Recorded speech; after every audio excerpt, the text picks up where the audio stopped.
I used to believe there was one right way to be a physician: finish training, build a clinical practice, climb the ladder, keep pushing no matter the cost. And for a long time, I did exactly that. But over time, I started to notice something I couldn't unsee. The path wasn't just demanding, it was depleting, especially when the system rewards overfunctioning and quietly punishes boundaries. Add in the daily friction of bureaucracy, productivity pressure, and yes, the occasional toxic colleague, and I realized something important. I was spending more energy surviving the environment than practicing the kind of medicine that originally called me to this work.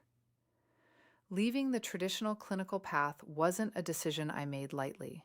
It was a decision I made deliberately. Today, I want to share the honest version: why I stepped off the default route, what I do now as a senior medical director at a health plan, and what I've learned about building a career that is still deeply medical, just more sustainable, more strategic, and for me, far more aligned.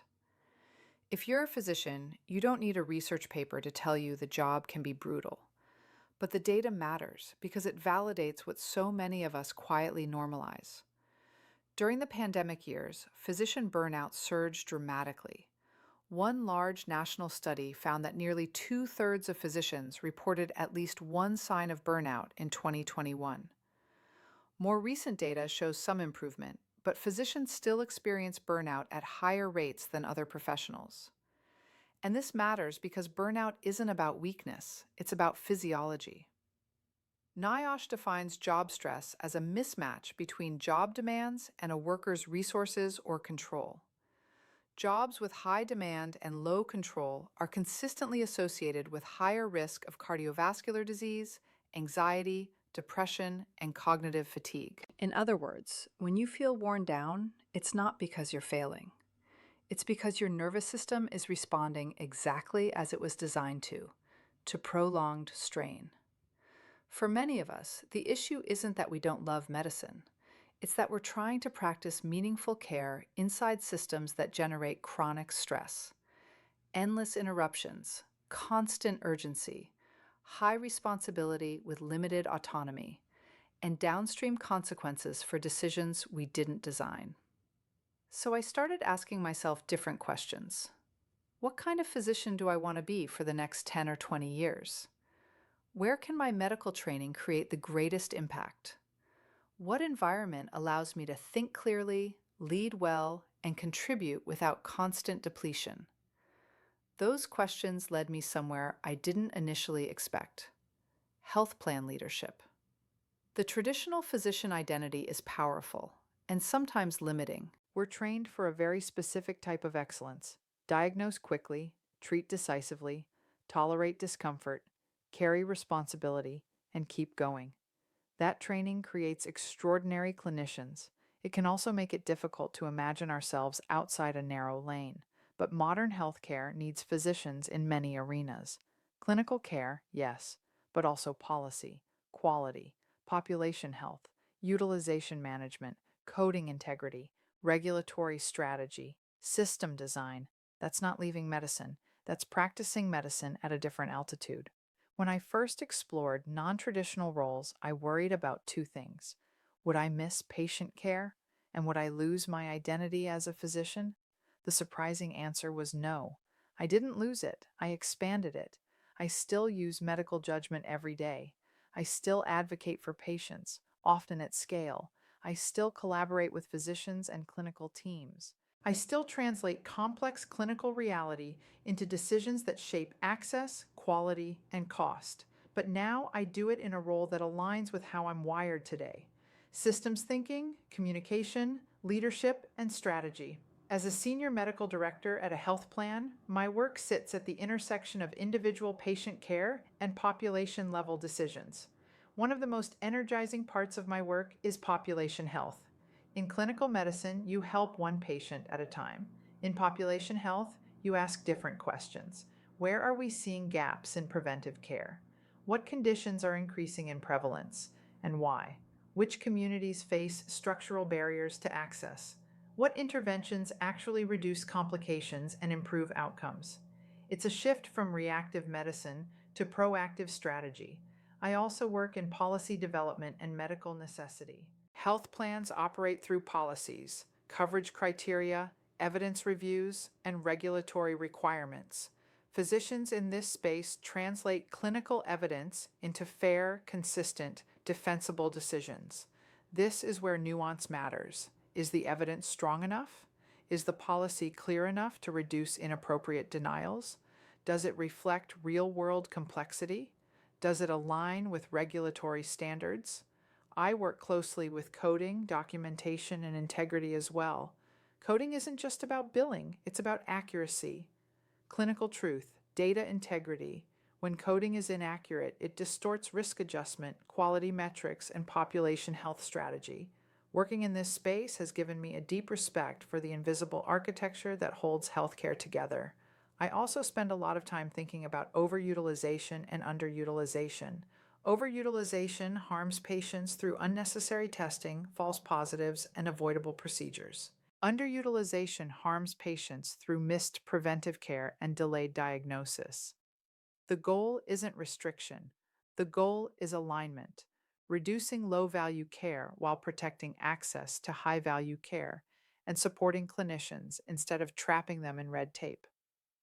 Another major part of my role involves physician complaints and peer-to-peer dynamics. This is where communication becomes a clinical skill. Disagreements happen, frustration happens, and emotions run high when people feel unheard. Healthcare is stressful, but stress is not the same thing as dysfunction. Research on workplace incivility shows that dismissive or undermining behavior doesn't just hurt morale. It degrades cognitive performance, collaboration, and decision-making. In healthcare settings, that has real consequences. This is why I had to learn how to navigate difficult interpersonal dynamics, especially when the person involved is someone you can't simply avoid. Yes, sometimes that person is a toxic colleague, and ignoring it almost never makes it better. Here's what I've learned after years in leadership roles. You don't need to win against difficult people. You need to protect clarity, protect your time and energy, create documentation when needed, escalate strategically, and keep your credibility intact. That requires language, short, calm, and firm. For example, in meetings, when someone talks over you, you can say, "I'm going to finish my thought and then I want to hear your perspective." Or, "Let me complete the context, then I'll hand it to you." When someone dismisses your input, "I hear your view. Here's the data I'm using to reach mine." Or, "Let's separate preference from criteria. What are we optimizing for?" When someone undermines you indirectly, "I want to be sure we're aligned. Are you raising a concern about my approach?" In writing, boundaries matter just as much. When a request is unreasonable or last minute, "I can do X by Friday. If you need Y as well, we'll need to adjust scope or timeline."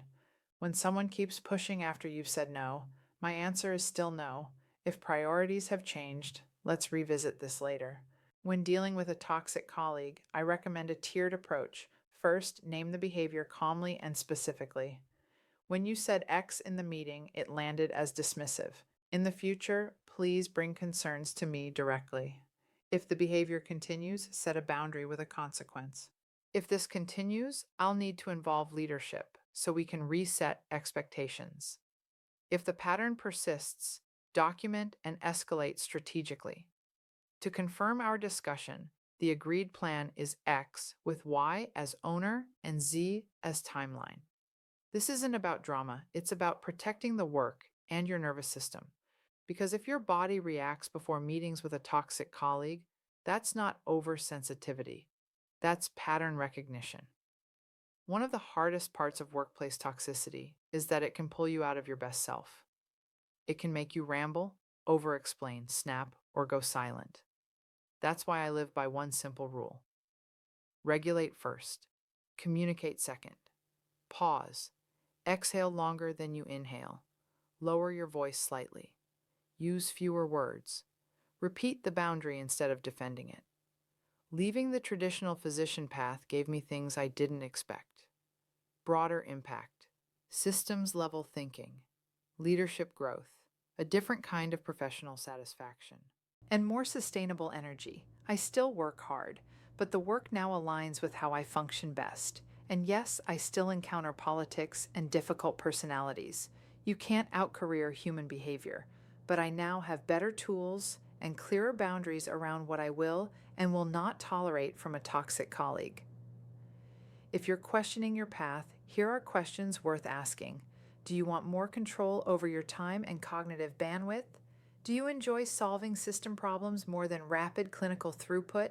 Does influencing care at scale energize you? Are you burned out? Or are you misaligned?